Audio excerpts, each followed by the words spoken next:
For ACUsports.com, I'm Grant Boone, talking some men's basketball here with Joe Golding, the head coach, and Harrison Hawkins, or as he's affectionately known by his coaches and teammates, H. He is the junior transfer from Long Beach, California. You're not straight out of Compton. I mean, you stopped at Navarro first before you got to ACU from Compton Centennial High School. Let's start with the game most recently played, which was Tuesday night against TCU.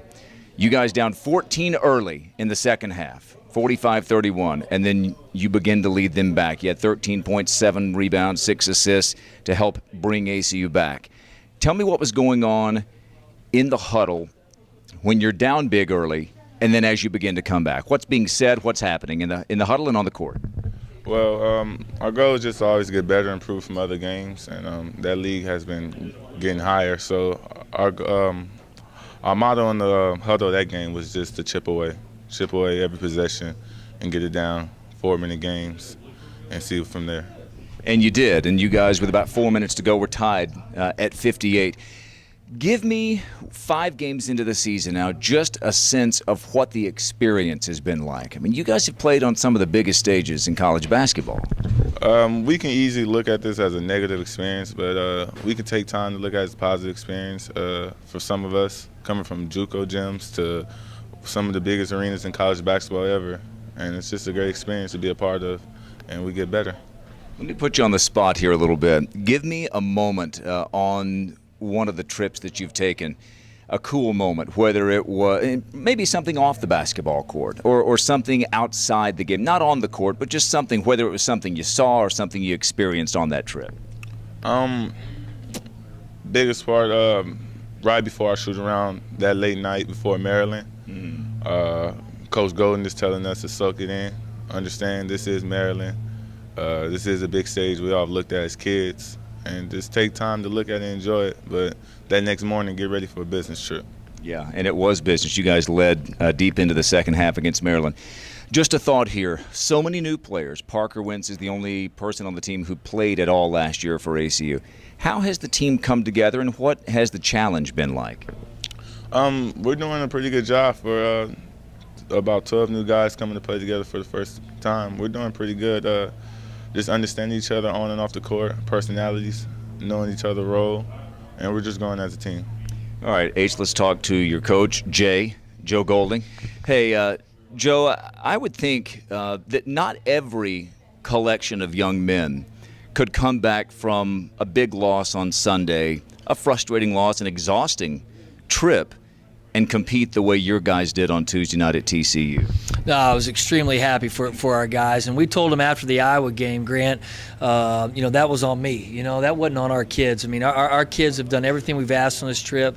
It was a tough swing for them. We put a brutal schedule together for them, and they don't understand sometimes what this schedule will do for our program down the road, and that's tough for them to see. And we knew it was going to catch up to us eventually, and it did Iowa. And we met with them afterwards, and I told them this was on me, and they've done everything we had asked up to that point, and all I asked for them was for the next 48 hours to get ready for TCU, and we had some good leadership step up, and I could tell when we got off the plane in Dallas that we would be ready to play. I mean, you could just tell we looked different.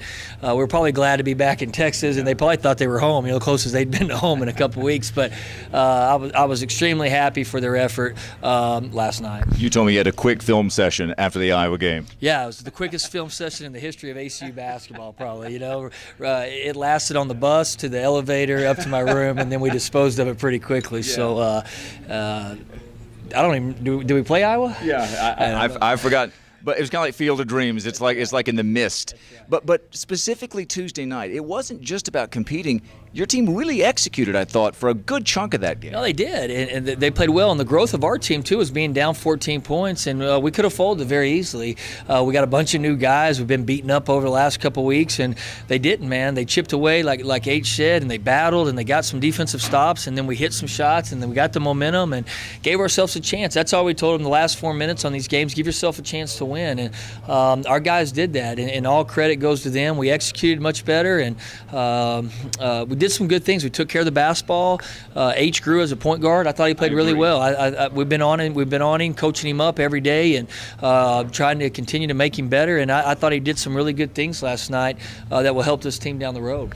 I know he scored 26. H had 26 against Duquesne, but I thought Tuesday night was his best game overall in terms of running the team because you had LD in foul trouble. Oh, there's no question, man. He had 26 against Duquesne, but we lost by 20. You know what I mean? And so that's where people get confused sometimes. Hey, you can score points, but you don't win the game. I mean, being a point guard is controlling the tempo for us, which is it changes game to game. It's getting other people involved on the offensive end, get the ball moving, and then we have to take good shots and getting him to understand what a good shot and a bad shot is for our team and himself is it's going to continue. You know, and then by the time we get into conference play, he'll continue to get better at it, and then we're fortunate he's a junior. You know, he'll have another year next year where he'll really get it. You know, and that's the process with all junior college kids. But we're going to love on him off the floor, and then we're going to coach him up in between the lines. But I'm happy for it. You know, I thought he played well last night. And there'll be times he needs to score. You know, and then there'll be times he needs to distribute. And I keep trying to tell H and LD, and Parker's different. Really, H and LD are the two guys. The defense dictates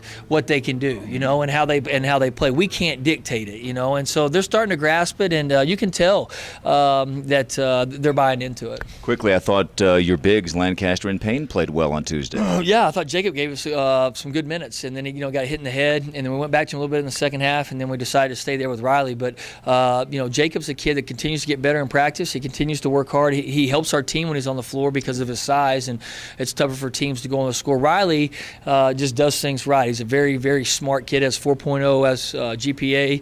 Going to be a dentist, and he takes that academic smartness to the basketball floor as far as basketball IQ, and he's always in the right spots. Might not be blessed with the most God-given ability and athleticism and different things like that, but he plays his heart out and is tough and is always in the right spots, and you can win games with kids like that. You know, you guys have another marquee game coming up Monday against Xavier in Cincinnati, but you have a couple of games just down the road in San Angelo on Friday and Saturday. I could look at that before the season started and think, well, those could be trap games. You're playing against a D2 team and an NAIA school.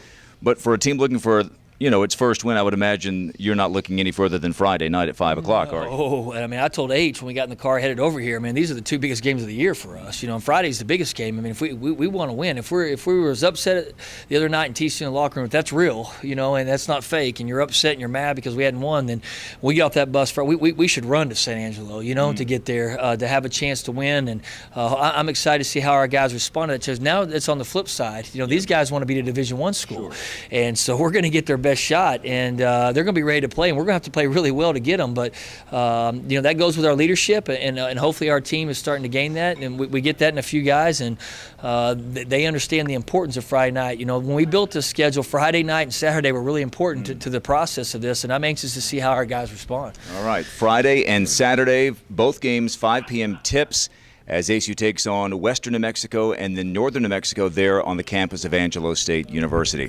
For Harrison Hawkins and for Joe Golding, I'm Grant Boone for ACUSports.com.